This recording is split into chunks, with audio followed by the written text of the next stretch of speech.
Hello students, welcome to Rootex classes. आज के हम इस वीडियो में देखने वाले हैं कि प्राचीन भारत में किन व्यापारिक मार्गों का उपयोग किया जाता था एवं इन व्यापारिक मार्गों का महत्व क्या था। आइए देखते हैं इसका आंसर। प्राचीन भारत में व्यापार और व्यापारिक मार्ग न केवल आर्थिक समृद्धि के आधार थे, बल्कि उन्होंने सांस्कृतिक, धार्मिक और सामाजिक आदान प्रदान को भी व्यापक रूप से प्रभावित किया। सिंधु घाटी सभ्यता के समय से ही भारत में व्यापारिक गतिविधियां सक्रिय थीं।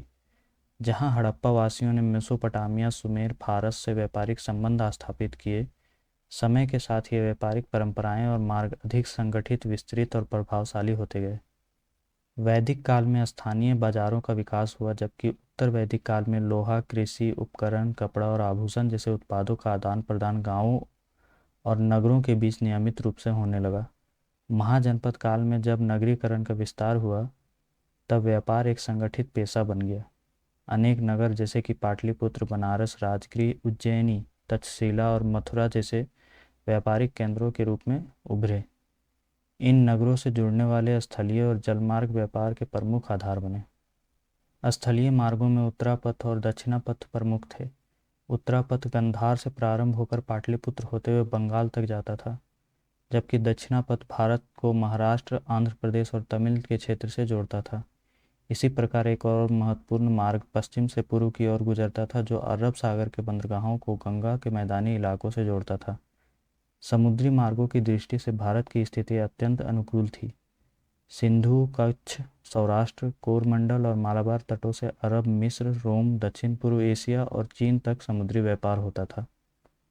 मौर्य काल में सम्राट अशोक के समय व्यापार को राजकीय संरक्षण प्राप्त हुआ और सड़क निर्माण जैसे उत्तरापथ और महान राजमार्ग ने व्यापार को और सुलभ बना दिया।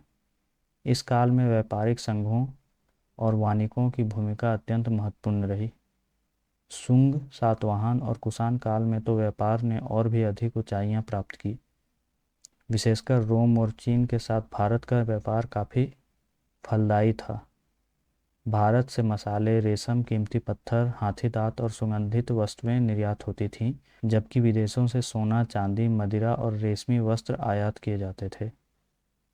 व्यापारिक मार्गों के साथ साथ धर्म और संस्कृति का भी प्रसार हुआ। बौद्ध और जैन भिक्षुओं ने व्यापारिक मार्गों के माध्यम से अपने धर्म का प्रचार किया। यही कारण है कि व्यापारिक मार्गों के किनारे अनेक स्तूप, विहार और मंदिर विकसित हुए। इसके साथ ही व्यापारियों द्वारा निर्मित धर्मशालाएं, जलाशय और विश्राम गृह सामाजिक उत्तरदायित्व के प्रतीक थे। इस प्रकार प्राचीन भारत में व्यापार केवल आर्थिक क्रिया नहीं था, बल्कि वह एक व्यापक सभ्यता की गति का वाहक था, जिसने भारत को एक वैश्विक सांस्कृतिक केंद्र बनाने में महत्वपूर्ण भूमिका निभाई। व्यापारिक मार्गों के माध्यम से जहां वस्तुएं चलती थीं, वहीं विचार, विश्वास और संस्कृति भी बहती थी, और इसी से प्राचीन भारत की विधिवत, पूर्ण परंतु एकीकृत सांस्कृतिक पहचान की रचना संभव हुई। इस वीडियो में इतना ही। मिलते हैं नेक्स्ट वीडियो में। Till then bye.